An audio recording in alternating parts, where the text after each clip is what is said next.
The early morning atmosphere in the boarding area carried a blend of quiet urgency and understated opulence. Travelers clutched steaming coffee cups and precisely packed carry-ons, their faces reflecting a balance of weariness and determination. This was the first-class boarding group, a domain of subtle luxury where exclusivity was both assumed and expected. Amid the crowd stood a man who seemed to embody everything the group represented. His tailored navy suit fit him with precision. His polished leather shoes gleamed under the fluorescent lights, and his posture exuded confidence. But it wasn't just his attire that set him apart.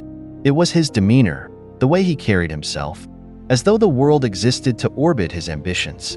Every calculated movement radiated an air of superiority, an unspoken assertion that he belonged at the pinnacle of every room he entered. For him, the flight from Phoenix to Los Angeles wasn't just another trip. It was another stage, an opportunity to reinforce his dominance in yet another setting. The businessman, in his mid-40s, had spent years climbing corporate ladders, accumulating accolades, and refining the belief that power equaled worth. The weight of his leather briefcase swung in perfect rhythm with his steps as he strode toward his first-class seat, his self-assured smirk revealing a man who never questioned his place in the world. After settling into his plush seat, he unfolded his tablet, his attention consumed by emails and agendas. The other passengers faded into the periphery, mere background noise to his curated focus. Then, without warning, someone caught his eye.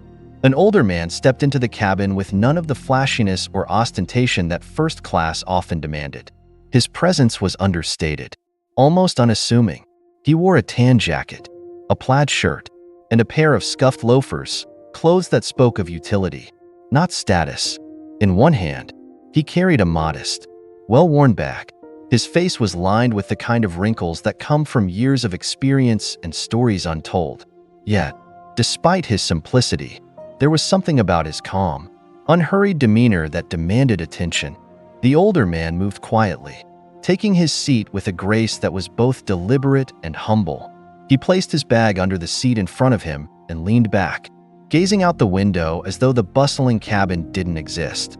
He seemed at peace in a way that felt almost out of place in such a carefully curated space.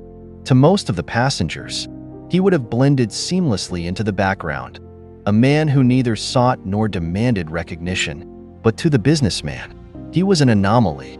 How did a man dressed like that end up here? In first class?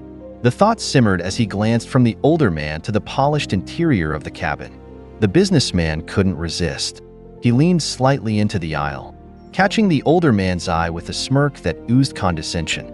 "Looks like first class isn't as exclusive as it used to be," he said, loud enough for nearby passengers to hear. The older man turned his head slightly, meeting the businessman's gaze with an expression that was impossible to read. His eyes carried a quiet authority, the kind that came not from arrogance but from wisdom earned over a lifetime. After a brief pause, he looked back toward the window, unbothered by the younger man's attempt to provoke him. The businessman's smirk faltered, but only for a moment. He doubled down, speaking just a bit louder. "What's the occasion?" he asked with mock curiosity. "Charity upgrade today?" His words hung in the air, heavy with derision, as a few passengers shifted uncomfortably in their seats. But the older man didn't flinch. He adjusted his seatbelt and continued gazing out the window, his composure as steady as ever. His silence spoke volumes, making the businessman's comments feel smaller with every passing second. The businessman leaned back in his seat, his smirk returning. He assumed he had won this unspoken battle, but something about the older man's calm demeanor gnawed at him, for reasons he couldn't quite articulate. The man's silence felt like a challenge. How could someone endure his barbs so effortlessly? As the plane reached cruising altitude, the cabin settled into a comfortable rhythm. Conversations hummed softly, newspapers rustled, and the occasional ding of a call button broke the stillness. But for the businessman, the flight was just beginning. He wasn't ready to let it go. Leaning forward again, he raised his voice just enough to catch the attention of those nearby. "Let me guess," he said, his tone dripping with mockery. "Big lottery win? Or are you here to reminisce about the good old days when planes had propellers instead of jet engines?" A few passengers exchanged glances, their discomfort evident. One woman in her 50s shot the businessman a sharp look of disapproval, while a young couple across the aisle whispered to each other. Still, no one intervened. The older man didn't react immediately. He remained still, his hands folded neatly in his lap, his gaze fixed out the window. When he finally turned to face the businessman, his eyes were steady and unflinching. There was no anger in his expression, only a calm, quiet confidence that made the businessman's words feel smaller with every passing second. Without saying a word, the older man turned back to the window, his silence more powerful than any rebuttal could have been. Moments later, the flight attendant approached, her polished demeanor unwavering as she pushed the beverage cart down the aisle. When she reached the older man's row, she leaned in slightly, her tone warm and respectful.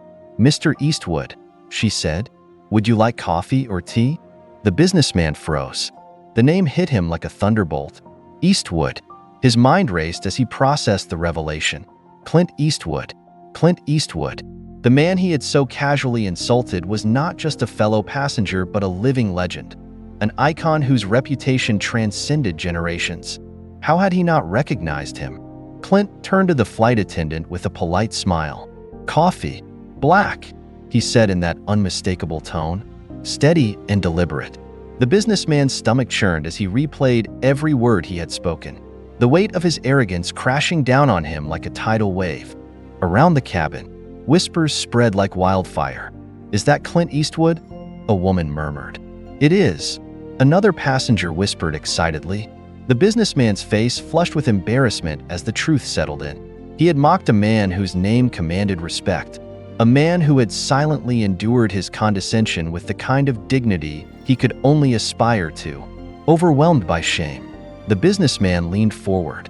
"Excuse me, Mr. Eastwood," he said quietly, his voice trembling. Clint turned his head, his piercing gaze locking onto the younger man's. I didn't realize," the businessman stammered. "I'm sorry if I offended you." Clint's expression remained calm, his voice steady. "And if I wasn't who you think I am," he asked, "would that make the way you spoke to me okay?" The businessman's mouth opened, but no words came. Clint's question sliced through his ego, forcing him to confront the truth about his behavior. Finally, he managed to whisper, "No, it wouldn't." Clint gave a small nod, his silence more powerful than any lecture could have been. For the rest of the flight, the businessman sat in humbled silence, his thoughts consumed by the lesson Clint had so effortlessly imparted. Respect isn't about who the other person is, it's about who you are. As the plane touched down in Los Angeles, the businessman felt the weight of his actions, but also a spark of hope. Perhaps, he thought, this moment could be the start of something better. Sometimes, the most profound lessons come not from grand gestures, but from quiet moments that hold up a mirror to who we truly are. The older man moved down the aisle with a measured, almost effortless stride. His presence was understated, his posture relaxed yet dignified. He carried a small, weathered bag slung over one shoulder, the kind of bag that had seen its fair share of journeys but was still dependable. His tan jacket hung neatly over his plaid shirt, its edges slightly worn, while his scuffed loafers whispered of practicality rather than pretension. Despite the unassuming nature of his appearance, there was something about him, something in the way his eyes, lined with the wisdom of years, surveyed his surroundings with quiet detachment. He seemed untouched by the frenetic energy of the bustling first-class cabin, as if he had long ago learned to rise above the superficial commotion of life. The older man's demeanor might have made him invisible to most, blending in as just another traveler in a sea of polished suits and designer carry-ons. But to the businessman seated a few rows ahead, he was an anomaly. The man in the navy suit, who had spent the last few minutes preening in his seat and responding curtly to emails on his tablet, noticed him immediately. To the businessman, the older man's presence in first class was an aberration, a violation of the unspoken code of exclusivity. He cast a sideways glance at the tan jacket and the modest bag before smirking. His mind quickly jumped to conclusions, each one more condescending than the last. As the older man settled into his seat with minimal fuss, carefully tucking his bag under the seat in front of him. The businessman couldn't help but lean slightly toward the aisle. He glanced at a nearby flight attendant and then spoke, his voice sharp enough to carry. "Looks like first class isn't as exclusive as it used to be," he remarked, the smirk on his face widening. Several passengers heard the comment. A few glanced up from their books and newspapers, their expressions a mix of discomfort and curiosity. Some quickly looked away, unwilling to engage. Others exchanged subtle glances, their faces betraying quiet disapproval. The older man, however, didn't so much as flinch. His response was almost imperceptible, a slight upward twitch of the corner of his mouth, more an acknowledgement than a reaction. He turned his gaze back to the window, watching the activity on the tarmac as if the businessman's words were no more significant than the hum of the engines. The businessman frowned slightly, irritated by the lack of response. He had expected at least a defensive retort, something he could parry with a condescending quip. But the older man's silence, calm, deliberate, and utterly unshaken, seemed to unsettle him. He leaned closer, determined to provoke some kind of reaction. "What's the occasion?" he asked, his voice dripping with mockery. "Charity upgrade today?" Again, the older man said nothing. He adjusted his seatbelt with the same quiet focus he'd displayed since boarding, his expression unchanging. It was as if the businessman's words carried no more weight than the overhead safety announcements. To anyone watching, it was clear that the older man had no intention of taking the bait. And yet, his silence spoke volumes. It wasn't the silence of avoidance, but rather a confident, resolute stillness that seemed to convey, "You're not worth the energy." This only fueled the businessman's arrogance. He shifted in his seat, leaning back with an air of smug superiority.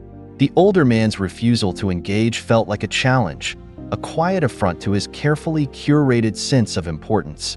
As the plane reached cruising altitude and the cabin settled into a steady rhythm of muted conversations, the businessman decided to press further.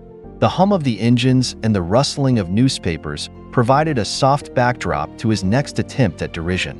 He leaned forward slightly, his voice now loud enough to ensure an audience. "Let me guess," he began, his tone laced with sarcasm. "Big lottery win? Or are you here to reminisce about the good old days when planes were powered by propellers?" This time, a few passengers exchanged more deliberate glances. A woman in her 50s, seated diagonally across from the businessman, shot him a disapproving look before turning her attention back to her book. A young couple in the row behind the older man whispered to each other, their eyes darting between the two. The tension in the cabin grew thicker with each passing second, like the charged air before a storm.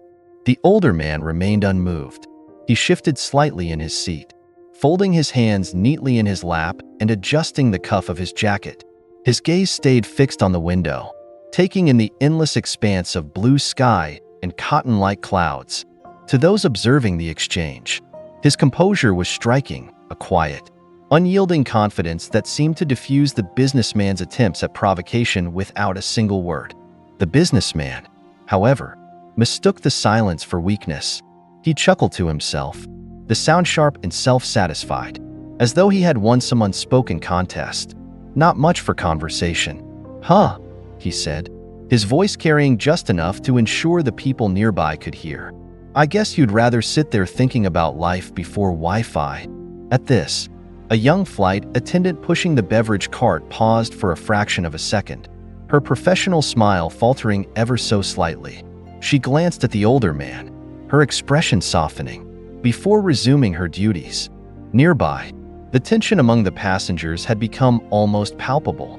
People shifted uncomfortably in their seats, their body language betraying unease at the businessman's increasingly pointed remarks. Yet no one intervened, not yet. And still, the older man didn't respond. His silence, far from weak, now seemed almost deliberate. It was as though he was holding up a mirror to the businessman, forcing him to confront the pettiness of his own behavior. The businessman, however, was too blinded by his own arrogance to see it. For him, the silence was a void that needed to be filled, a challenge that demanded escalation. But what the businessman didn't realize was that his audience wasn't just the passengers around him. The flight was still young. And so was the lesson he was about to learn, one that would come not in anger or confrontation, but in the quiet, unshakable dignity of the man he had so carelessly dismissed. The older man turned slightly, his steady gaze locking onto the businessman's for just a moment. There was no anger, no annoyance, only a calm, penetrating confidence that seemed to see through every layer of pretense. His weathered eyes carried the kind of quiet authority that could only come from decades of navigating life's trials, triumphs, and disappointments. It wasn't a confrontational look, it was a mirror, forcing the businessman to confront his own arrogance. Without a word, the older man turned back to the window, his expression unchanged, his composure unshaken. The businessman chuckled softly, mistaking the silence for submission. He leaned back in his plush first-class seat, adjusting his suit jacket with an air of smug satisfaction. Not much for conversation. "Huh," he quipped, his tone dripping with condescension. "I guess you'd rather sit there reminiscing about life before Wi-Fi." A ripple of discomfort passed through the nearby passengers. A woman in her 50s, seated across the aisle, glanced sharply at the businessman, her disapproval evident. A young couple whispered to each other, their eyes darting between the two men. The tension in the cabin was palpable, but still, no one intervened. It was as if everyone was waiting to see how the scene would unfold. The businessman, however, remained oblivious, too consumed by his self-assumed victory to notice the unease around him. The older man remained motionless, his gaze fixed on the endless expanse of sky beyond the window. His calm demeanor was impenetrable, a stark contrast to the businessman's restless energy. The silence that followed wasn't empty, it was charged, heavy with unspoken meaning. For those watching, it was clear the older man wasn't ignoring the businessman. He was rising above him, choosing dignity over pettiness. Unaware of how the tables were about to turn, the businessman leaned forward slightly, his confidence growing. He was accustomed to dominating every room he entered, every conversation he started. "You know," he said loudly, ensuring nearby passengers could hear. "First class isn't what it used to be. I mean, look around. Standards have really gone downhill." Passengers exchanged glances, their discomfort now mingled with curiosity. Some whispered among themselves, while others stared openly at the unfolding drama. A flight attendant, pushing the beverage cart down the aisle with practiced precision, paused briefly as she approached the older man's row. Her eyes softened as she reached him, her professional smile replaced by something warmer, more personal. "Mr. Eastwood," she said, her voice carrying a subtle note of respect. "Would you like coffee or tea?" The businessman froze mid-smirk. His mind faltered, struggling to process the name that had just been spoken aloud. Eastwood. His heart skipped a beat. No, it couldn't be. He turned his head slowly, his arrogant demeanor cracking as disbelief washed over him. The older man, calm, composed, and completely unfazed, turned toward the flight attendant with a polite nod. "Coffee. Black," he said, his voice steady and unmistakable. It hit the businessman like a freight train. Clint Eastwood.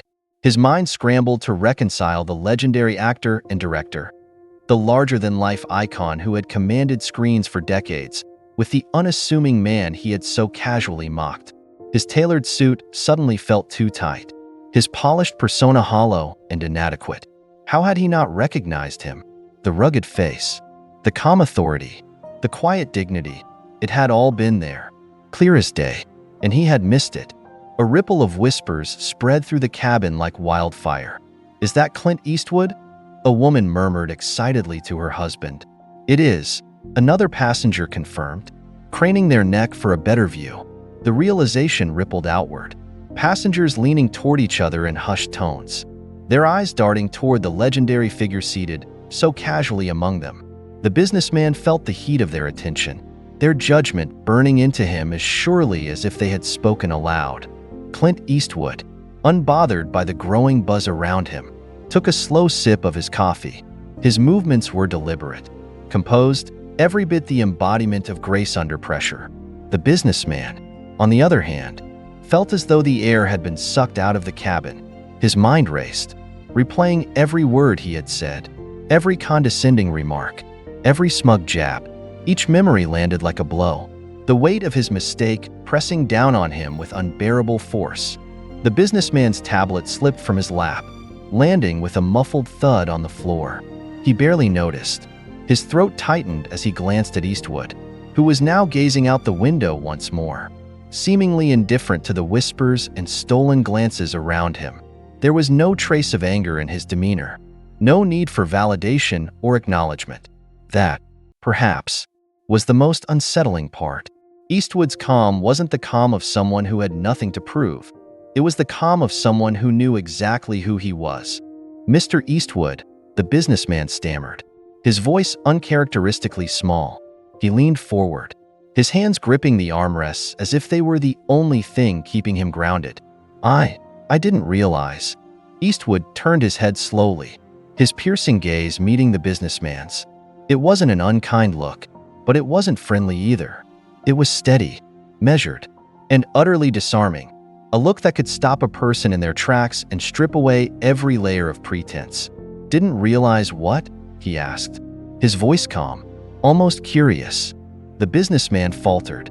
"I didn't know it was you," he admitted, his words tumbling out in a rush. I didn't mean to offend you." Eastwood tilted his head slightly, his expression unreadable. "And if I wasn't who you think I am?" he asked, his tone sharp yet measured. "Would that make the way you spoke to me acceptable?" The businessman blinked, caught completely off guard. The question hung in the air, heavy with implication. Passengers nearby fell silent, their attention fixed on the exchange. The businessman opened his mouth, but no words came.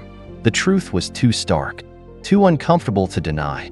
Eastwood let the silence linger, his gaze never wavering. "Respect," he said finally, his voice carrying the weight of decades of experience, "isn't about who the other person is. It's about who you are." The cabin was completely still, the businessman's face flushed with shame as the words sank in, cutting through his arrogance like a blade. He glanced down at his hands, unable to meet Eastwood's gaze any longer. The whispers around him had quieted, replaced by a profound, almost reverent silence. Even the flight attendants, who had been moving through the aisles, had paused to listen. Eastwood turned back toward the window, his demeanor as calm and composed as ever. For him, the conversation was over, but for the businessman, it was only the beginning. As the plane continued its journey, he sat in silence, grappling with the lesson he had just been handed. It wasn't just a moment of embarrassment, it was a turning point, a mirror held up to his own behavior, forcing him to confront the man he had become. The businessman's face flushed, his confidence crumbling as the gravity of his mistake bore down on him. He had mocked a man who, as it turned out, wasn't just any passenger but a living legend, a Hollywood icon whose presence alone commanded respect. But it wasn't just the man's identity that stung. It was the quiet dignity with which Clint Eastwood had handled his condescension. For the businessman, the realization wasn't the end of his humiliation. It was merely the beginning of an overdue reckoning. His throat dry, the businessman leaned forward hesitantly. The arrogance that had fueled his earlier comments was gone, replaced by a growing sense of unease. "Excuse me, Mr. Eastwood," he said quietly, his voice now a far cry from the smug tone he had used just moments earlier. Clint turned his head slowly, his steady gaze locking onto the businessman's. His piercing eyes held no anger, no malice, but there was no warmth in them either. It was the kind of gaze that stopped people mid-sentence, a calm but commanding look filled with the weight of experience, the kind that didn't need words to demand attention. The businessman faltered under the intensity of Clint's gaze. I didn't realize," he stammered, his carefully constructed composure unraveling. "I'm sorry if I offended you." Clint's expression remained unreadable. He raised an eyebrow slightly, his gravelly voice cutting through the silence. "And if I wasn't who you think I am?" he asked, his tone calm but sharp. "Would that make the way you spoke to me acceptable?" The question hit the businessman harder than any angry retort could have. It wasn't just a challenge, it was a mirror, reflecting back the arrogance and entitlement that had shaped his behavior for so long. His mouth opened as if to respond, but no words came. Clint's question lingered in the air, heavy with meaning. leaving the businessman to grapple with the uncomfortable truth it revealed. The cabin grew quieter as passengers, sensing the tension, tuned into the exchange. Even the flight attendants, who had been moving down the aisles, slowed their steps, their eyes darting between Clint and the businessman. The businessman shifted in his seat, his palms sweating as he struggled to find an answer. Finally, he managed to whisper, "No, it wouldn't." Clint nodded slightly, his expression unchanged. It was the response he had expected all along. But it wasn't satisfaction that crossed his face. It was something quieter, deeper.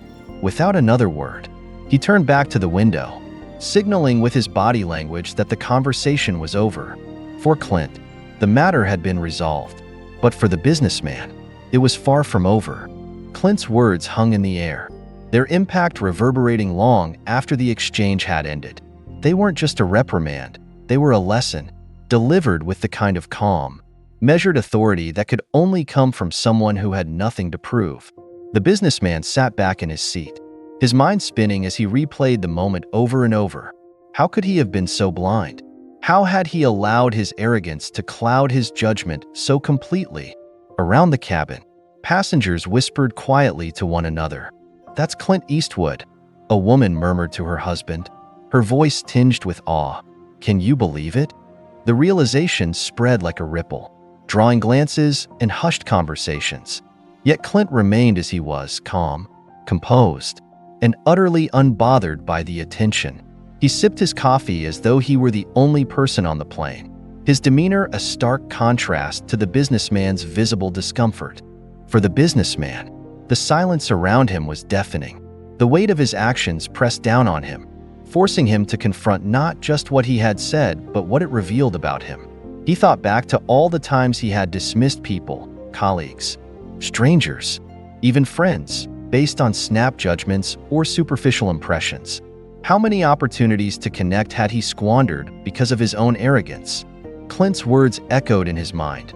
Respect isn't about who the other person is. It's about who you are.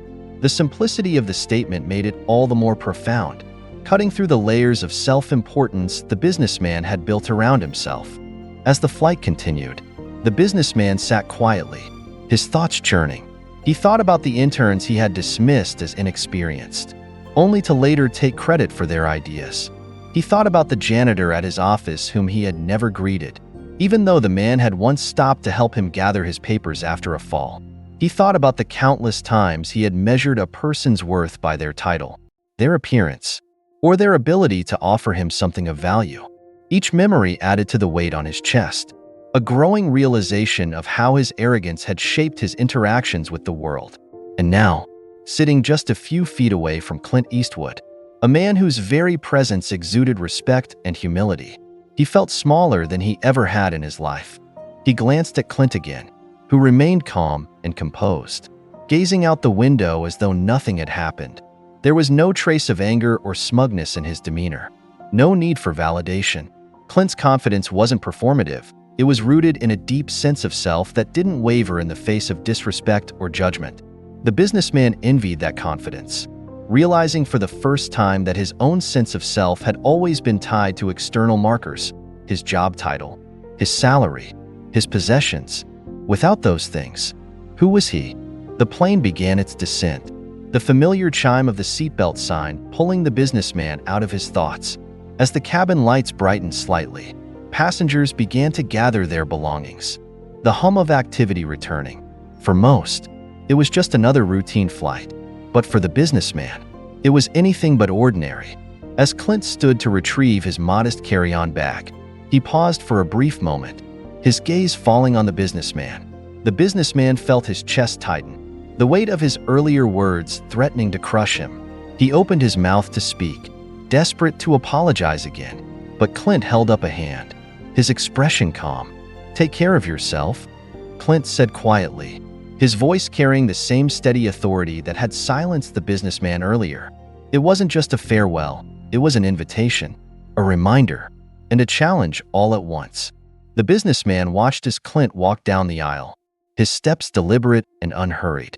Passengers turned to watch him go, their admiration evident. But Clint didn't acknowledge the attention. He simply moved with the quiet confidence of a man who had nothing to prove and everything to teach. As the businessman stepped into the bright Los Angeles sun, he felt a sense of humility he hadn't experienced in years. Clint Eastwood's words stayed with him, replaying in his mind like a mantra. Respect isn't about who the other person is. It's about who you are. He pulled out his phone, intending to dive back into work and distract himself from the uncomfortable feelings swirling inside him. But instead, he opened a blank note and typed 3 simple words: "Be like Eastwood." For the first time in his life, the businessman felt hope, not the hope of climbing higher or achieving more, but the hope of becoming someone better. He didn't know what the road ahead would look like, but he knew he couldn't go back to being the person he was before that flight. Sometimes, the most profound lessons come not from lectures or books, but from a quiet voice that holds up a mirror and forces you to see yourself for who you truly are. For the rest of the flight, the businessman sat in silence, replaying the interaction in his mind. Clint's words echoed. Respect isn't about who the other person is. It's about who you are. It was a lesson he hadn't expected. Delivered by a man who had no need to demand respect, he earned it effortlessly. As the plane descended into Los Angeles, the businessman knew this flight would stay with him long after he left the airport. Clint Eastwood had given him more than just a moment of humility. He had given him a chance to reflect, to change, and to be better. And for the first time in years, the businessman felt something he hadn't in a long time: humility.